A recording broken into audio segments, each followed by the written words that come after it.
नमस्कार दोस्तों, कुंडली के इस क्रम में आज हम लोग बात करेंगे इष्ट देव की, क्योंकि ये बहुत से लोग जानना चाहते हैं कि हमारे इष्ट देव कौन हैं। अच्छा, अगर इष्ट देव नॉर्मली क्या होता है कि इष्ट देव हम लोग अपने घर से परंपरा के हिसाब से देखते हैं। जैसे किसी भी देवी देवता की पूजा हमारे परिवार में हो रही है तो वो इष्ट देव की पूजा हम वैसे आगे करते रहते हैं। तो अगर आप किसी की पूजा कर रहे हैं, किसी के प्रति आपका लगाव है, तो आप उसको करते रहिए, क्योंकि देखिए भगवान तो एक ही है, हम लोग किसी न किसी माध्यम से वहां तक पहुंचते हैं।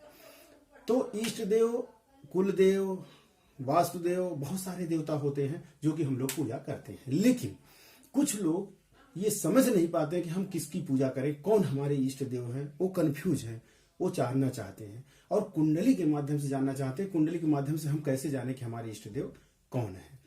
तो जो कुंडली है, इसमें शास्त्रों का अध्ययन करने पे पता चलता है कि कई तरह की चीजें होती हैं। एक तो होता है कि कारक ग्रह जो होता है उसको इष्ट देव मानते हैं। कहने का अर्थ है कि अगर कोई ग्रह कारक है, उसकी डिग्री ज्यादा है, बलाबल उसका अधिक है, प्रभावी ग्रह है, तो हमारा होगा इष्ट देव।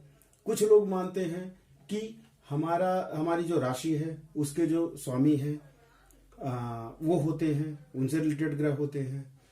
कुछ लोग मानते हैं कि इष्ट देव हमारी कुंडली के हिसाब से पंचमेश, लग्नेश और नवमेश इसके हिसाब से होते हैं। तो कई तरह की भ्रांतियां हैं, कई तरह की विचारधारा हैं और सही क्या है ये कहना तो बहुत मुश्किल है। तो हम ये कहेंगे कि अगर आप किसी को इष्ट देव मान के चल रहे हैं, किसी की पूजा कर रहे हैं, तो आप करते रहिए, उसमें कोई कंफ्यूजन नहीं है। लेकिन अगर आप इष्ट देव जानना चाहते हैं कि आपकी कुंडली के हिसाब से इष्ट देव कौन है और किसकी उपासना करें, तो उसके लिए आज का वीडियो देखना आपके लिए जरूरी है। तो ये लग्न कुंडली है। जैसे हम लोग पहले के कुंडली के भाग में देख चुके हैं, कुंडली के विषय में जान चुके हैं कि 12 भाव कौन से होते हैं, राशियां कौन सी होती हैं, नवग्रह कौन से होते हैं, उनके स्वामी कौन से होते हैं। इन बातों पर हम लोगों ने बहुत डिटेल में बात किया है पिछली कुंडली में। हमारे पिछली कुंडली के 7-8 पार्ट आ चुके हैं, तो आप उसके लिए आप वो चीजें देख आए। आज हम लोग बात करेंगे इष्ट देव की, कि कुंडली से कैसे हम अपने इष्ट देव को पहचाने। तो आज हम केवल इसी टॉपिक पे बात करेंगे। छोटी छोटी चीजें जो अभी यहाँ जरूरत पड़ेगी इसके लिए वो मैं बता देता हूँ। 12 राशियां होती हैं: मेघ, वृक, मिथुन, कर्क, सिंह, कन्या, तुला, वृश्चिक, धन, मकर, कुंभ, मीन। ये 12 राशियां हैं, 1 से 12 तक। ये इनके सामने इनके स्वामी, राशि के स्वामी हैं जो इस राशि को कंट्रोल करते हैं। इसके स्वामी हैं वो कौन है? मेघ के मंगल, वृषभ के शुक्र, मिथुन के बुध, कर्क के चंद्रमा, सिंह के सूर्य, कन्या के बुध और तुला के शुक्र, वृश्चिक के मंगल, धनु को बृहस्पति, मकर को शनि, कुंभ को शनि और मीन को बृहस्पति। ये इनको कंट्रोल करते हैं। तो ये 12 राशियां हो गए, इनके ग्रह हो गए, 7 ग्रह हो गए जो कि कंट्रोल करते हैं। ठीक, अब ये जो कुंडली होती है, अब जैसे ये जो गिनती लिखी हुई, जो यहाँ गिनती लिखी हुई, ये जहां ये गिनती मिले, जहां भी ये गिनती लिखी होगी, जो भी नंबर लिखा होगा, इसका मतलब उसी राशि की बात हम कर रहे हैं। अगर यहाँ 7 है, अगर यहाँ कुंडली में देखिए 7 यहाँ लिखा है, तो इसका मतलब क्या है? तुला। इसका मतलब यह तुला राशि यहाँ इस घर को देख रही है, चला रही है, और तुला राशि के स्वामी शुक्र हैं, तो इसका मतलब वो इसको कंट्रोल कर रहे हैं। तो ये हो गया, मतलब जो ये अंक हैं ये राशियों को रिप्रेजेंट करते हैं। 1 2 3 4 5 6 7 8 9 10 11 12, 1 से लेके 12 तक होते हैं। और ये जो राशियां होती हैं ये परिवर्तित होती रहती हैं। किसी को कुंडली में यहाँ लग्न में 1 लिखा होगा, किसी के 2 लिखा होगा, किसी को 3 लिखा होगा। 1 से लेके 12 तक कोई न कोई संख्या लिखी होती है और फिर उसी के बढ़ते क्रम में आगे कुंडली में राशियां वितरित की जाती हैं। और जो ये 7 ग्रह हैं और 2 और राहु और केतु, ये मिलकर के 9 ग्रह पूरी कुंडली में बंटे होते हैं। अच्छा, कुंडली में 12 भाव होते हैं, ये भी जानना जरूरी है। कौन कौन से भाव होते हैं? जो ये 12 भाव होते हैं वह प्रथम भाव, द्वितीय भाव, तृतीय भाव, चतुर्थ भाव, पंचम भाव, षष्ठम भाव, सप्तम भाव, अष्टम भाव, नवम भाव, दसम भाव, एकादश और द्वादश, ये 12 भाव होते हैं। मतलब 1 से लेके 12 भाव होते हैं। अब राशि और भाव में क्या अंतर है? राशियां बदलती रहती हैं। किसी की कुंडली में कोई राशि होगी, यहाँ किसी की कुंडली में कोई राशि होगी, लेकिन जो ये भाव होते हैं ये स्थिर होते हैं, ये कभी नहीं बदलते। ये हम लोग पहले बात कर चुके हैं।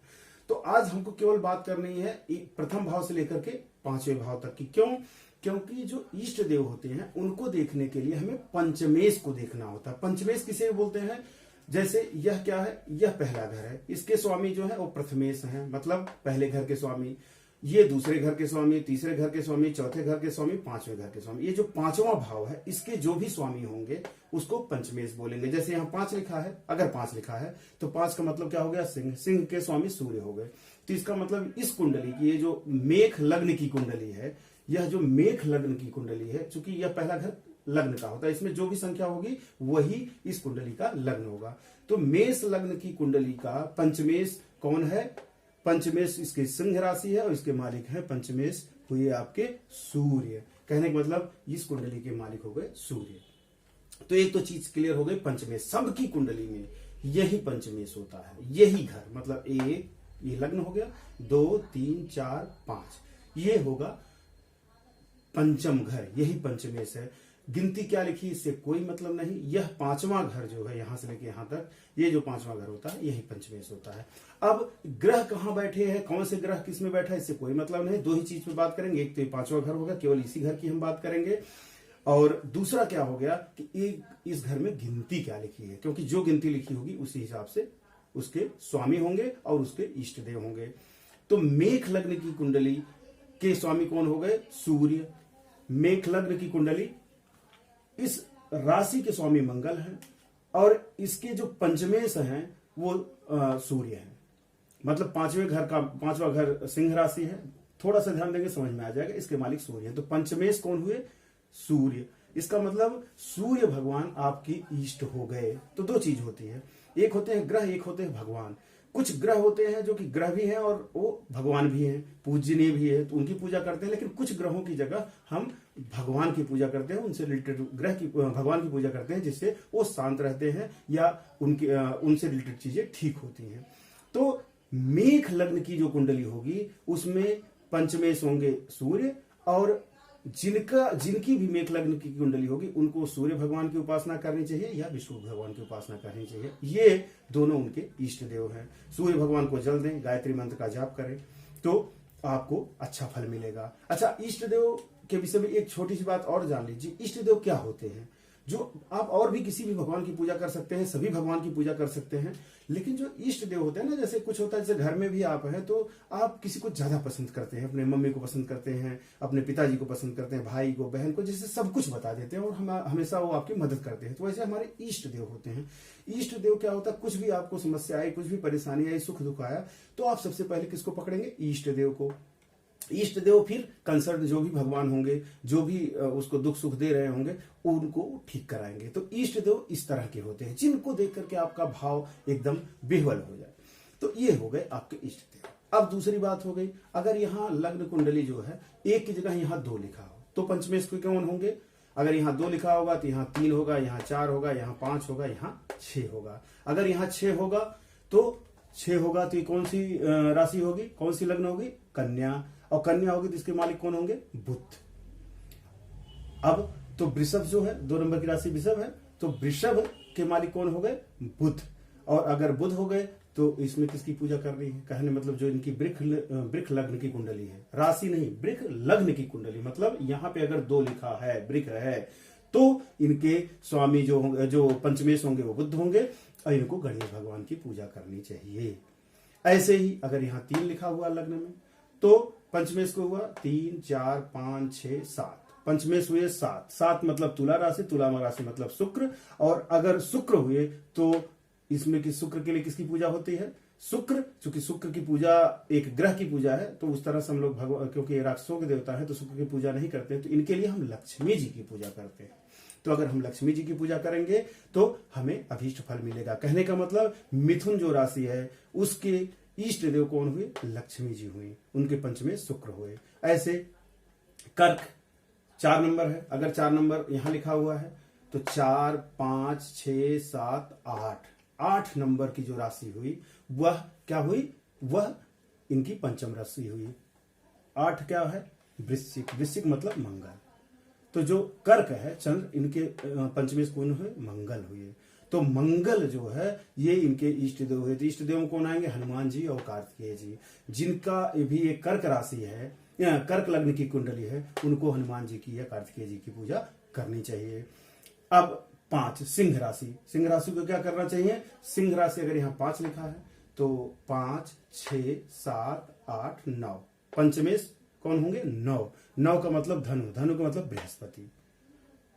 अब बृहस्पति जो है ये कौन हुए? पंचमेश हुए। बृहस्पति की पूजा करने के लिए, बृहस्पति को प्रसन्न करने के लिए, उनको ठीक करने के लिए किसकी पूजा करनी है हमको? विष्णु भगवान की। इसका मतलब सिंह राशि वालों की जो इष्ट देव हुए वो कौन हुए? विष्णु भगवान हुए। ऐसे ही कन्या और तुला, ये दोनों के जो है स्वामी पंचमेश कौन है? शनि। कैसे हुए? वैसे ही गिन लीजिए 6 से। ये मान लीजिए 6 लग्न में आ गया, 6, 7, 8, 9, 10। उसके बाद जो ये है तुला है 7, 7, 8, 9, 10, 11। क्योंकि 10 और 11 ये जो दोनों राशियां हैं इनके स्वामी शनि हैं, तो मालिक एक ही हो गए। तो इन जो 2 राशियां हैं कन्या और तुला, इनके जो पंचमेश हुए वो शनि हुए, और जिनकी भी ये राशि है, दोनों राशियां हैं, उनको हनुमान जी की या शिव जी की पूजा करनी चाहिए। ये उनके इष्ट देव हुए। अब आ गए 8 नंबर। 8 नंबर पे वृश्चिक राशि है। अब वृश्चिक अगर यहाँ लग्न में बैठता है 8 नंबर, तो यहां से हम पंचमेश गिनेंगे 8, 9, 10, 11, 12। पंचमेश कौन हुआ? 12। 12 का मतलब मीन राशि। मीन राशि का मतलब बृहस्पति। बृहस्पति हुए पंचमेश। बृहस्पति पंचमेश हुए। बृहस्पति को खुश रखने के लिए, प्रसन्न रखने के लिए किसकी पूजा करनी है हमको? विष्णु भगवान की। तो ये हमारे जो इष्ट देव हुए कौन हुए? विष्णु जी। तो जिसकी भी वृश्चिक लग्न की कुंडली है उसके इष्ट देव होंगे विष्णु भगवान। 9 नंबर। अब 9 नंबर है, यहां से गिनिए 9, 10, 11, 12, 1, क्योंकि 1 से लेकर 12 तक ही लग्न होते हैं, राशियां होती है। तो उसके बाद यहाँ 1 आ जाएगा। 1 के मालिक कौन है? मेष है। मेष के मालिक कौन है? मंगल। तो अब क्या हुआ? यहाँ धनु में यहाँ मंगल आ गए, पंचमेश मंगल हो गए। तो जिनकी भी धनु राशि है उनके इष्ट देव कौन हुए? हनुमान जी या कार्तिकेय जी। ऐसे ही फिर 10 नंबर आ गया। जिसका भी 10 नंबर की कुंडली है, मतलब मकर लग्न की कुंडली है, तो इनके पंचमेश कौन होंगे? 10, 11, 12, 1 और 2। 2 हुआ। 2 नंबर। 2 नंबर किसका है? वृषभ का। इसके स्वामी कौन है? शुक्र। वृषभ के स्वामी कौन है? शुक्र। तो हमारे यहाँ कौन हो गए? ये शुक्र हो गए पंचमेश। और किसकी पूजा करनी चाहिए? पहले हम ऊपर बात कर चुके हैं कि शुक्र के लिए लक्ष्मी जी की पूजा करनी चाहिए। यही लक्ष्मी जी जो है इष्ट देवी होंगी मकर लग्न की। ऐसे कुंभ का, अगर कुंभ लग्न की कुंडली है तो यहाँ होगा 11, 11, 12, 1, 2, 3। मतलब पंचमेश जो होगी वो 3 नंबर की राशि होगी। 3 नंबर की राशि मतलब मिथुन। इसके स्वामी हुए बुध। बुध के लिए किसकी पूजा करनी है? कुंभ के लिए बुध की पूजा करनी है गणेश जी की। हम लोग ऊपर बात कर चुके हैं कि बुध के लिए गणेश जी की पूजा करनी है। तो कुंभ राशि के स्वामी कौन हुए? कौन इष्ट देव हुए? गणेश जी हुए। अब नंबर आया 12 नंबर का, मीन राशि का। अगर यहाँ लग्न में 12 नंबर लिखा होता है तो 12, 1, 2, 3, 4।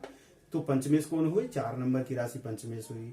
4 नंबर कौन है? कर्क। कर्क के स्वामी कौन है? चंद्रमा। तो इसका मतलब मीन राशि जो है इसके पंचमेश कौन होंगे? पंचमेश के मालिक चंद्रमा है। तो चंद्रमा के लिए, चंद्रमा को खुश रखने के लिए, प्रसन्न करने के लिए, शांति के लिए किसकी पूजा करनी चाहिए? शिव जी की। तो अगर हम शिव जी की पूजा करते हैं तो चंद्रमा प्रसन्न होते हैं।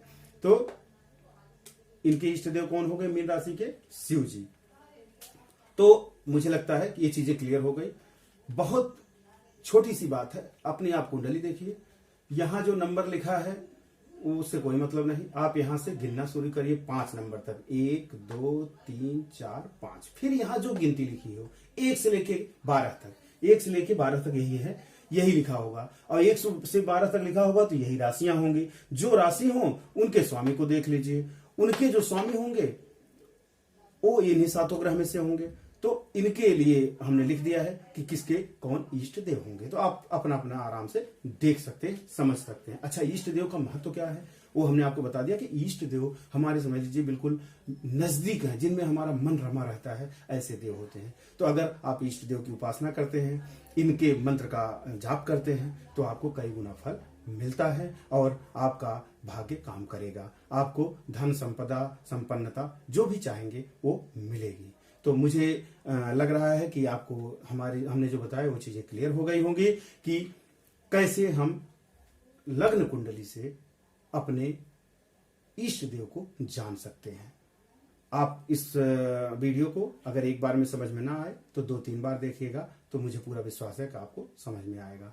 हमारी आगे की वीडियो देखने के लिए इस वीडियो को लाइक करिए, सब्सक्राइब करिए और इसको शेयर भी करिए लोगों तक, जिससे कि चीजें और समझ में आए। अगर कोई इसमें आपको कठिनता आ रही, कोई समस्या आ रही, कुछ नहीं समझ में आ रहा है, तो आप हमें कमेंट में अवश्य लिखें। बहुत बहुत धन्यवाद।